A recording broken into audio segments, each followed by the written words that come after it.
যেদিন সিংহায় ফুঁক দেওয়া হবে তখন তোমরা দলে দলে বেরিয়ে আসবে। আর আকাশ সমূহ খুলে দেওয়া হবে, তখন তা শুধু দরজা আর দরজা হয়ে যাবে। আর পাহাড় সমূহকে চালিয়ে দেওয়া হবে, ফলে তা মরীচিকায় পরিণত হয়ে যাবে। তেলাওয়াতকৃত আয়াতের এই হচ্ছে তর্জমা। সূরা নাবা হচ্ছে, নবী করিম সাল্লাল্লাহু আলাইহি ওয়াসাল্লাম বলেছেন, কেউ যদি দুনিয়ায় বেঁচে থাকা অবস্থায় পরকালীন দৃশ্য চোখে দেখতে চায়, সেজন্য সূরা আন-নাবা, সূরা আল-মুরসালাত, সূরা আন-নাজিআত, সূরা আল-ইনফিতার, সূরা আত-তাকবীর, এই সূরাগুলি যেন পড়ে, তাহলে কিয়ামতের দৃশ্য নিজ চোখে অবলোকন করতে পারবে। সুবহানাল্লাহ বলে। পরকালীন জীবন সম্পর্কে কোরআন যেসব যুক্তি পেশ করেছে, তা হলো আল্লাহর এসব কিছুই বিচক্ষণতার বাইরে ছিল না, লক্ষ্যহীন এবং নিরর্থক নয়। আল্লাহ পাক বলছেন, আফাহাসিবতুম আন্নামা খালাকনাকুম আবাসা ওয়া আন্নাকুম ইলাইনা লা তুরজাউন। তোমরা কি ভেবেছো যে তোমাদেরকে সৃষ্টি করা হয়েছে খামোখা, আর তোমাদেরকে আমার কাছে ফিরে আসতে হবে না? এটাই কি মনে করেছো? আল্লাহ রাব্বুল আলামিন কোরআনে কারীমের অন্যত্র বলেন, আয়াহসাবুল ইনসানু আইয়ুতরাকা সুদা। মানুষ কি ভেবেছে যে তাদেরকে নিরর্থক আমি সৃষ্টি করেছি? মোটেই না। وما خلقنا السماوات والأرض وما بينهما لاعبين। আল্লাহ পাক বলেন, এই আকাশ আর জমিন আর এর মধ্যবর্তী যা কিছু আমি সৃষ্টি করেছি, কোনোটাকে খেল তামাশার বিষয়বস্তু করে তৈরি করে নাই, নিরর্থক করে বানাই নাই। প্রত্যেকটি সৃষ্টির পেছনে বিচক্ষণতার দাবি হিসেবেই সৃষ্টি করা হয়েছে। বিরাট কারণ রয়েছে, খামোখা বানানো হয় নাই। এই পৃথিবীর একদিন শেষ হয়ে যাবে, এই বিশ্ব ব্যবস্থার একদিন পরিসমাপ্তি হয়ে যাবে। এই আকাশ থাকবে না, এই জমিন থাকবে না। বিশ্বাস করেন? আর যারা জবাব দিলেন না, বিশ্বাস করেন? আকাশ, জমিন, এ মানব গোষ্ঠী কিছুই থাকবে না, একদিন সব শেষ হয়ে যাবে। বিশ্ব ব্যবস্থার পরিসমাপ্তি কিভাবে ঘটবে? কোরআনে কারীমে আল্লাহ রাব্বুল আলামিন পরিষ্কার করে বলে দিচ্ছেন। লক্ষ্য করো কেমনে এই পৃথিবীকে ধ্বংস করা হবে। আল্লাহ পাক কোন জিনিসকে গোপন রাখেন নাই, ওপেন সিক্রেট, সবগুলিকে খুলে খুলে আল্লাহ বয়ান করে দিয়েছেন। এই পৃথিবী আল্লাহ রাব্বুল আলামিন কেমনে ধ্বংস করবেন, কেমনে কিয়ামত হবে, বিশ্ব ব্যবস্থার পরিসমাপ্তি কেমনে হবে, আল্লাহ পাক কোরআনে কারীমে বলেন, ইযাস সামাউ ফাতারাত ওয়া ইযাল কাওয়াকিবু তাসারাত ওয়া ইযাল বিহারু ফুজ্জিরাত ওয়া ইযাল কুবুরু বুসিরাত। ইযাস সামাউ ফাতারাত, আকাশসমূহ বিদীর্ণ হয়ে যাবে, দীর্ণ বিদীর্ণ হয়ে যাবে।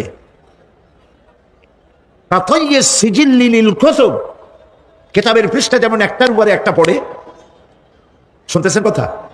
বইয়ের পাতা যেমন একটার উপরে একটা পড়ে, এভাবে উল্টাতে থাকলে অনুরূপ ভাবে আকাশ সমূহ একটার পর একটা বইয়ের পাতার মতো পড়ে ভেঙ্গে চুরে চুরমার হয়ে যাবে। সুবহানাল্লাহ। ওয়াইদাল কাওয়াকিবু ইনতাসারাত, সমস্ত তারকাগুলি বিক্ষিপ্ত হয়ে পড়তে থাকবে। তারকা, আপনারা কি মনে করেন নাকি যে তারকাগুলি আতশবাজি যেমন ফুটকে ফুটকে উঠে, ওই রকম কতগুলি ছিটকে ছিটকে পড়বে, চোখে দেখা যাবে, মাটির সাথে কিছুই পড়বে না, এরকম মনে করেন নাকি? তারকা সম্পর্কে আপনাদের ধারণা কি? বিশাল তারকা। কত তারকা! সমুদ্রের বেলাভূমিতে দাঁড়িয়ে বালুকণাগুলি, সমুদ্রের বালুকণাগুলি গোনা যদি সম্ভব হয়, আল্লাহর আকাশে কত তারকা গুণে শেষ করা যাবে না। এ তারকা এতটুক নয়, যতটুক আপনি দেখেন, বিশাল তারকা। যে সূর্য পৃথিবীর চাইতে 13 লক্ষ গুণ বড়, এরকম 1.5 থেকে 2 অথবা 3 কোটি সূর্য খায়া পেটের মধ্যে হজম করতে পারে এমন হাজার হাজার বিলিয়ন বিলিয়ন তারকা আল্লাহ পাক গ্যালাক্সির মধ্যে পয়দা করে রেখেছেন। এগুলি যখন ছিটকা পড়তে থাকবে পৃথিবীর উপরে, ওয়াইদাল কাওয়াকিবু ইনতাসারাত, সমস্ত তারকাগুলি বিক্ষিপ্ত হয়ে পড়তে থাকবে। ওয়াইদাল বিহারু ফুজ্জিরাত, সমুদ্রগুলি দীর্ঘ বিদীর্ণ হয়ে যাবে, সমুদ্রের পানিগুলি নিঃশেষিত হয়ে যাবে, তলদেশ ফেটে যাবে এবং তলদেশ থেকে অগ্নি উদ্গীরণ হতে থাকবে, সমুদ্রের তলদেশ থেকে। বিশ্বাস করেন এই মাটির মধ্যে আছেন আগুন, পাথর পোড়াইয়া আলকাত্রার মতো লাভা বানাইতে পারে এমন প্রচন্ড উত্তপ্ত আগুন রয়েছে মাটির ভেতরে। সমুদ্রের পানিসমূহ নিঃশেষিত হয়ে যাবে, দীর্ণ বিদীর্ণ হবে, সেখানে আগুন জ্বলতে থাকবে। কি ভয়াবহ দৃশ্য হবে। আর কবরের মধ্যে যা কিছু আছে কবরগুলি তা উদ্গীরণ করে দেবে। অন্য সূরার মধ্যে আল্লাহ পাক বলছেন, ইযা শামসু কুমিরাত ওয়া ইযান নুজুমু কাদারাত ওয়া ইযাল জিবালু সুজ্জিরাত, যখন সূর্যকে ঢেকে দেওয়া হবে, বিশাল সূর্যটা হারায় যাবে, আর তারকাগুলো বিপর্যস্ত হয়ে যাবে, পাহাড়গুলিকে চালিয়ে দেওয়া হবে। ফাইযান নুজুমু তুমিসাত ওয়া ইযাস সামাউ ফুরিজাত ওয়া ইযাল জিবালু নুসিফাত, যখন তারকা স্থিমিত হয়ে যাবে, তারকাগুলিতে কোনো আলো থাকবে না, আসমান বিদীর্ণ হবে, পাহাড় সমূহ উড়ে দেওয়া হবে। সুবহানাল্লাহ বল। পাহাড়গুলি উড়ায় দেওয়া হবে। অবস্থা লক্ষ্য করেন, আকাশ ভেঙে ভেঙে পড়তেছে, তারকাগুলি বিক্ষিপ্ত হয়ে পড়তেছে, সব সমুদ্রের পানি শেষ হয়ে গিয়েছে, সমুদ্রের তলদেশ ফেটে ফেটে অগ্নি উদ্গীরণ করে দিচ্ছে, সূর্য ঢাকা পড়ে গেছে। মহান আল্লাহ রাব্বুল আলামিন বলেন, শুধু সূর্য ঢাকা পড়বে না, মানুষরা দেখতে পাবে ফাইদা বারিকাল বাসারু ওয়া খাসাফাল কমারু ওয়া জুমিআশ শামসু ওয়াল কমার, যখন চক্ষু বিস্ফারিত হবে, মানুষের চোখগুলি ছানা বড়া হয়ে যাবে। এই দৃশ্য দেখে চাঁদে আলো নাই, সূর্যতে আলো নাই, চাঁদ আর সূর্য দুটি একাকার হয়ে যাবে। আল্লাহ পাক বলছেন, ওয়া হুমিলাতিল আরদু ওয়াল জিবালু ফাদুক্কাতা দাক্কাতান ওয়াহিদা, জমিন আর পাহাড়গুলোকে এর মধ্যে সংঘর্ষ বাঁধিয়ে দেওয়া হবে, পাহাড়গুলি উঁচু করে মাটির উপরে আছাড় মারা হবে, একই আঘাতে পাহাড়গুলি চূর্ণ বিচূর্ণ হয়ে যাবে। সুবহানাল্লাহ। এই কথার মধ্যে কোনো ভুল আছে? কেবলমাত্র কাফের বেঈমান তাদের কলিজায় এ কথা ভয়ের সৃষ্টি না করতে পারে। ঈমানদারদের কলিজা ফেটে যাওয়ার কথা। কি ভয়াবহ দৃশ্য, তারকা পড়তেছে, আকাশ ভাঙতেছে। খালি রাশিয়ার একটা রকেট বহু বছর পর্যন্ত মহাশূন্যে উঠতেছিল, একদিন পত্রপত্রিকায় দেখতে পেলাম ওইটা ভেঙে পড়বে, ওইটার মেয়াদ শেষ হয়ে গেছে, ভেঙে পড়বে। বিশ্ব মহাচিন্তায় পড়ে গেল, কোন দেশে পড়বে? যদি কোনো দেশের উপরে পড়ে সে দেশ শেষ হয়ে যাবে, বিল্ডিং, মানুষ, স্থাপনা সব চূর্ণ বিচূর্ণ হয়ে যাবে, ভয়তে অস্থির। রাশিয়ার বিজ্ঞানীরা চেষ্টা করলো সেটাকে সরাইয়া কোনো জমিনে যাতে না পড়ে মহাসমুদ্রে ভালাবার জন্য চেষ্টা করতে লাগলো। মনে আছে ঘটনা আপনাদের? পত্রপত্রিকা যারা পড়ে মনে থাকারই কথা। রাশিয়ার একটা রকেট, এটার কত বড় হবে, ওইটা ভেঙে চুরে পড়বে, সে ভয়তে দুনিয়া অস্থির। আর আল্লাহ পাক বলছেন, এটা কোনো সন্দেহ নাই, আকাশ একটার পর একটা ভেঙে চুরে চুরমার হয়ে পড়তে থাকবে, তারকাসমূহ বিক্ষিপ্ত হয়ে পড়বে, দরিয়া দীর্ণ বিদীর্ণ হয়ে যাবে, চন্দ্র আর সূর্য ধাক্কা লেগে একাকার হয়ে যাবে, চাঁদে আলো নাই, সূর্যে আলো নাই, অন্ধকার এক বিভীষিকাময় পূর্ণ হয়ে যাবে গোটা বিশ্ব। পাহাড়গুলি উঁচু করে মাটির উপরে আঘাত করা হবে, এক ধাক্কায় পাহাড়গুলি ভেঙে চুরে চুরমার হয়ে যাবে। সুবহানাল্লাহ। এই অবস্থা যখন, এই ভয়ঙ্কর পরিস্থিতি যারা লক্ষ্য করবে, আল্লাহ রাব্বুল আলামিন বলেন, মানুষেরা ভয় অস্থির হয়ে দৌড়াদৌড়ি আরম্ভ করবে। ইয়াকুলুল ইনসানু ইয়াউমাইদিন আইনাল মাফার, মানুষরা পাগলের মতো শুধু দৌড়াদৌড়ি করবে আর বলবে, পালাবো কোথায়, ভাগবো কোথায়, কোথায় যাব? আল্লাহ রাব্বুল আলামিন জবাবে বলেন, কাল্লা লা ওয়াজারাইলা রাব্বিকা ইয়াউমাইযিনিল মুস্তাকার। কখনই নয় ভাগবার জায়গা নাই, পালাবার জায়গা নাই। আল্লাহ রাব্বুল আলামিনের আশ্রয় ছাড়া কোনো আশ্রয় নাই। এই বিভীষিকাময় দৃশ্য হয়ে যাবে, সব মরে যাবে, কেউ বাঁচবে না। মালাকুল মউতকে আল্লাহ পাক জিজ্ঞেস করবেন, কে এখন বেঁচে আছে আর কারা বেঁচে আছে? তিনি বলবেন হযরত জিবরাইল, হযরত মিকাইল, হযরত ইসরাফিল। আল্লাহ পাক নির্দেশ করবেন, এদের জান কবজ করো। ইসরাফিল, মিকাইল জান কবজ হবে। হযরত জিবরাইল আমিন শাদীদুল কুওয়া, প্রচন্ড ক্ষমতা আল্লাহ তাকে দান করেছেন, সুবহানাল্লাহ বলেন। দুনিয়ার সব নবীদের কাছে বাণী বহন করে নিয়ে আসছেন পূর্ণ অথেন্টিসিটির সাথে, সুবহানাল্লাহ। আল্লাহ পাক যাকে বলেছেন রূহুল আমিন।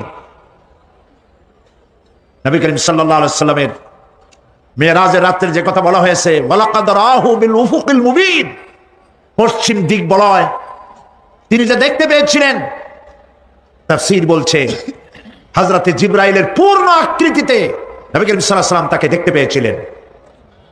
হযরত জিবরাইল যখন দুনিয়া আসেন, কোন কোন কিতাবে লেখা হয়েছে 600 ডানা আছে, তা 2 ঝাপটায় আকাশ থেকে জমিনে চলে আসেন, সুবহানাল্লাহ।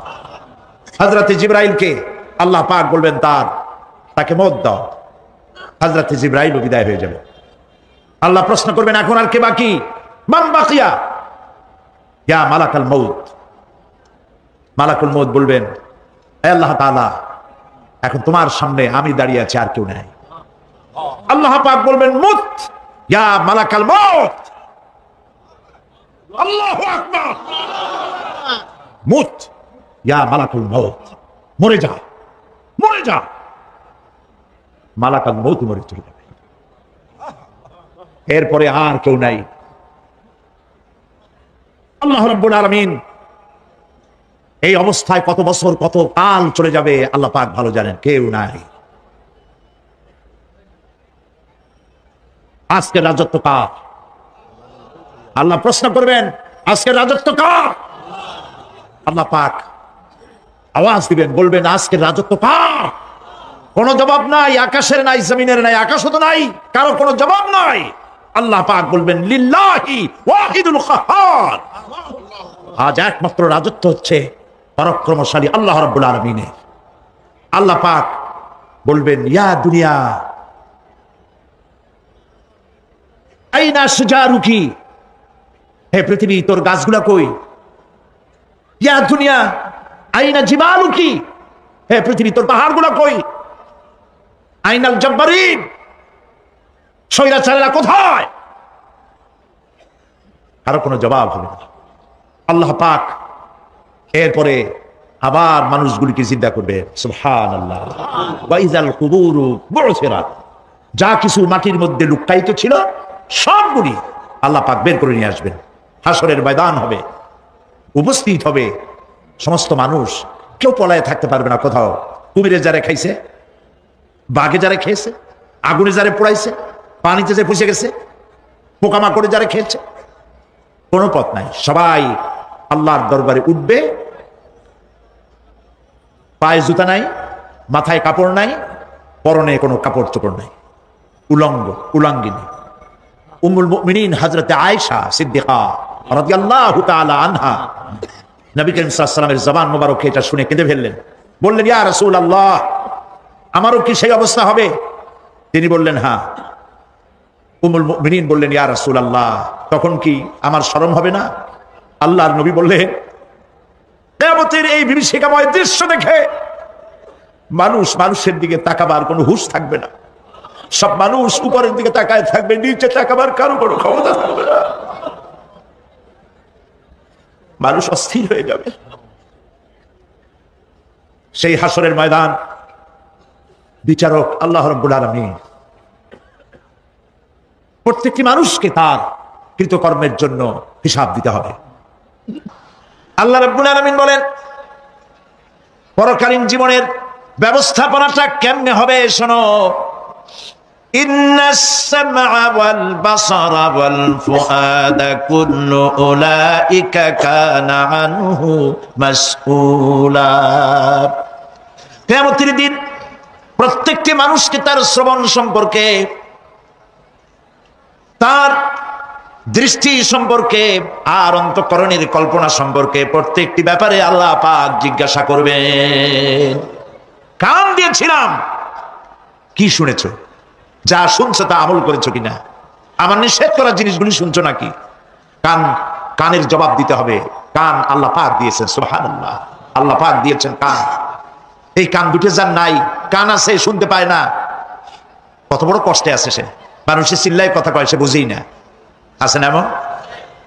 এই কানের সম্পর্কে প্রশ্ন করা হবে, শ্রবণ সম্পর্কে, দর্শন সম্পর্কে প্রশ্ন করা হবে। যা দেখতে নিষেধ করেছি সেগুলো দেখছো নাকি? এর শুকরিয়া আদায় করেছো নাকি? দুটি চোখ, এর শুকর আদায় করা কি সম্ভব ভাই? আদায় করা সম্ভব? এই দুটি চোখ যদি না থাকতো, আমার গর্ভধারিণী মাকে দেখতে পারতাম না। এই সুন্দর চোখ দুটি যদি আল্লাহ না দিতেন, আল্লাহর এই সুন্দর সৃষ্টি দেখা থেকে বঞ্চিত হয়ে যেতাম। আল্লাহকে বলি, মনিব, হে বিশাল আকাশের মালিক, তুমি দয়া করে না চাইতে আমাদের শরীরে যা দিছো নিয়ামত, মৃত্যুর আগে ছিনায় নিও না।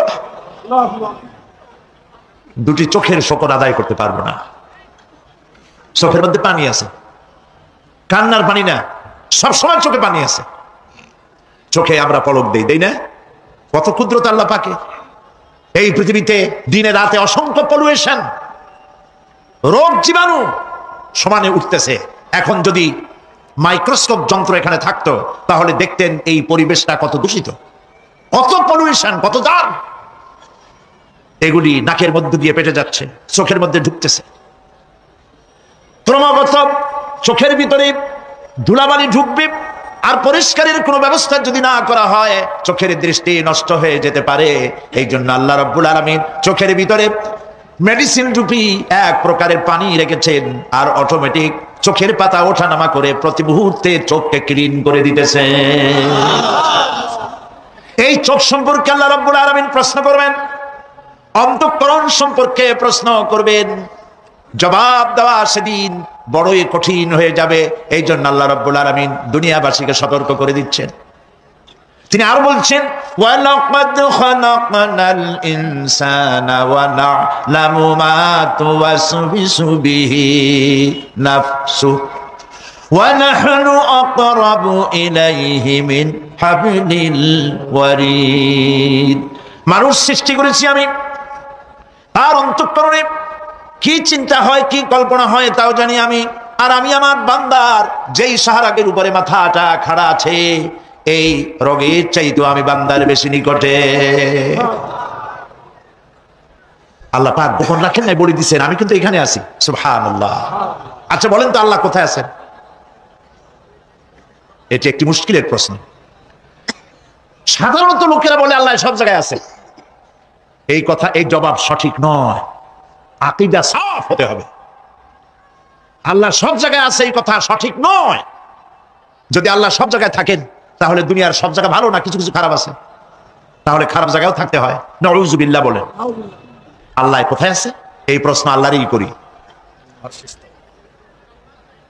সওয়ালে মুকদ্দারের জবাব, পৃথিবীর মানুষ আল্লাহকে প্রশ্ন করবে তুমি কোথায় আছো। রব্বুল আলামিন প্রশ্ন করার আগে জবাব দিয়ে দিয়েছেন, আর রাহমানু আলাল আরশিস ইসতাওয়া। আল্লাহ পাক আরশে আজিমে আছেন। কোথায় আছে বলে? এক আঙ্গুল আকাশের দিকে উঁচু করে বলেন, আল্লাহ কোথায় আছেন? আরশে আজিমে আছেন। সুবহানাল্লাহ। তবে আরশে আজিমে আছেন যে অবস্থা এমন নয় যে তিনি সাংঘাতিক রকমের কুয়াশার কারণে বাংলাদেশে কি হইতেছে তা দেখতে পান না। সে আল্লাহ রাব্বুল আলামিন সব কথা পরিষ্কার করে বলেছেন, আমি তোমার ঘাড়ের কাছে। তার মানে আল্লাহর ইলম, তার নজর, তার সামা এবং তার বাসার, তার দেখা, তার শোনা, তার ইলম সবটা আমাকে ঘিরে আছে, আমি তার বাইরে নাই। আল্লাহ মানুষকে সতর্ক করতেছেন, মা ইয়ালফিযু মিন কাওলিন ইল্লা লাদাইহি রাকীবুন আতীদ। মানুষ এমন কোন কথা বলে না যে আমার ফেরেশতারা রেকর্ড করে না রাখে। যা করো তাও লেখা হয়, যা বলো তাও লেখা হয়ে যায়। দুনিয়ায় গোয়েন্দা বিভাগ আছে, আমার দেশে গোয়েন্দা বিভাগ আছে না? কি নাম কত দুই একটা আন্দাজে কইলো আছে। CID, DIB, DFI, army intelligence, কত রকম গোয়েন্দা আছে, কত বাহিনী আছে আপনি টের পাবেন না। পাগড়ি একটা বাদ দিয়ে আপনার সামনে বসা, আপনি বুঝবেন না যে আপনার আমলনামা রেকর্ড করতেছে ওখানে বসে। আপনি তো মনে করেছেন দরবেশ সাহেব 6 সেল্লা দিয়ে আসছে, কিন্তু তিনি গভর্নমেন্ট অফিসার, আপনার সর্বনাশ করতেছে, আপনি টের পাচ্ছেন না। এই যে যদি মানুষের রাষ্ট্র ঠিক রাখার জন্য দুনিয়ার সরকারের দরকার হয়, তাহলে আল্লাহ পাকের এই বিশাল সাম্রাজ্য রক্ষা করার জন্য আল্লাহর গোয়েন্দা বিভাগ নাই? আল্লাহ রাব্বুল আলামিন তার গোয়েন্দা বিভাগ কাজ করতেছি, আমরা বিশ্বাস করি না, আমরা বুঝতে পারি না, যার জন্য অন্যায়ের মধ্যে লিপ্ত হয়ে যাই। একবার আমি লন্ডন শহরে রাত্রে যাচ্ছি, রাত 2টা-2:30 হবে।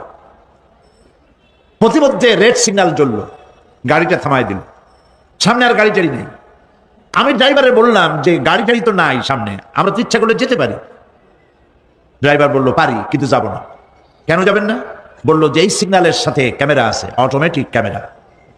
আমি যদি এখান থেকে এটাকে ক্রস করি, তাহলে আগামীকাল কোর্ট থেকে আমার নামে চিঠি আসবে। রাত 2:45, এই রঙের গাড়ি, এত নাম্বার গাড়ি, এবং আপনার চেহারা শরীফ এই, আপনি রাত 2:45 সময় রেড সিগন্যাল অমুক এলাকা থেকে ক্রস করেছেন, মেহেরবানি করে কোর্টে আসেন আর জরিমানা দিয়ে যান। এই লোকটি এইখানে ক্যামেরা আছে, এটা চোখে দেখছে, সেই জন্য বিশ্বাস করলো। কিন্তু এই ক্যামেরায় স্ন্যাপ নেওয়ার জন্য কোনো ক্যামেরাম্যান নাই, অথচ গাড়ি ক্রস করলেই, ওভার স্পিড করলেই ছবি তুলে ফেলবে। এই বুদ্ধিটা কে দিয়েছেন? যিনি এই বুদ্ধিটা দিলেন, তার কাছে এমন কোনো বুদ্ধি নাই যে আপনার আমার অনবরত অটোমেটিক ক্যামেরা দিয়ে জীবনের সব কিছু আমাদের ধরে রাখে, এরকম কোনো ক্যামেরা থাকতে পারে না। পারে কিনা? কিন্তু আমাদের কপাল খারাপ। ওই যে সিগারেটের প্যাকেটে লেখা আছে সংবিধিবদ্ধ সতর্কীকরণ, ধূমপান স্বাস্থ্যের জন্য ক্ষতিকর। প্যাকেটে লেখা আছে, হাতের মুঠায় ধরিয়া সিগারেট ধরে টান মারিয়া উপরে ফুদিয়া তাকায় দেখে পূজায় কদ্দুর। ওইখানে ক্যামেরার সাথে কোনো মানুষ নাই, ক্যামেরা আছে তাই বিশ্বাস করে, কিন্তু আল্লাহর ক্যামেরাগুলি চোখে দেখে না। ওখানে যেমন রেড বর্ডার আছে, আল্লাহ রাব্বুল আলামিন জীবনের প্রত্যেকটি মোড়ে মোড়ে রেড বর্ডার লাগাই দিয়েছেন। জেনা করো না, একটি রেড সিগন্যাল। মদ পান করো না, আরেকটি রেড সিগন্যাল। মিথ্যা কথা বলো না, আরেকটি রেড সিগন্যাল।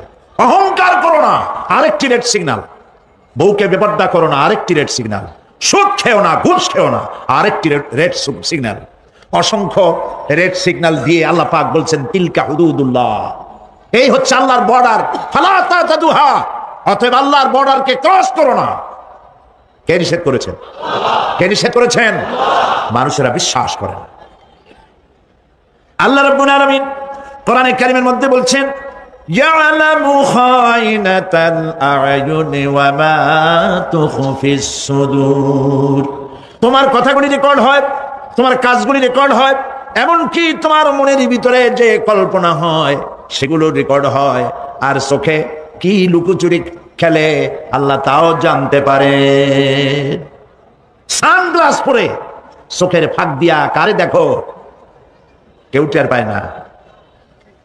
টের পায় কে? জোরে বলেন আল্লাহ। মহান আল্লাহ রাব্বুল আলামিন বলেন, কোন গুনার কাজ করে, কোন সামান্যতম গুনার কাজ করেও এড়াতে পারবে না, এবং সামান্যতম ভালো কাজ করলেও তাতে পুরস্কার থেকে মাহরুম হবে না। আল্লাহ পাক বলেন ওয়া ইন কানা মিসকালা হাববাতিন মিন খারদালিন আতাইনা বিহা ওয়া কাফা বিনা হাসিবিন। একটি সরিষা পরিমাণ আমলকেও আল্লাহ পাক কিয়ামতে হাজির করবেন। হিসাব নেওয়ার জন্য আল্লাহ পাক বলেন আমি যথেষ্ট। সুবহানাল্লাহ। হিসাব নেওয়ার জন্য আল্লাহ পাক যথেষ্ট। হযরত ওমর রাদিয়াল্লাহু তাআলা আনহু আমিরুল মুমিনিন খলিফাতুল মুসলিমিন হযরত ওমর ইবনুল খাত্তাব বলেন রাদিয়াল্লাহু তাআলা আনহু, সুবহানাল্লাহ।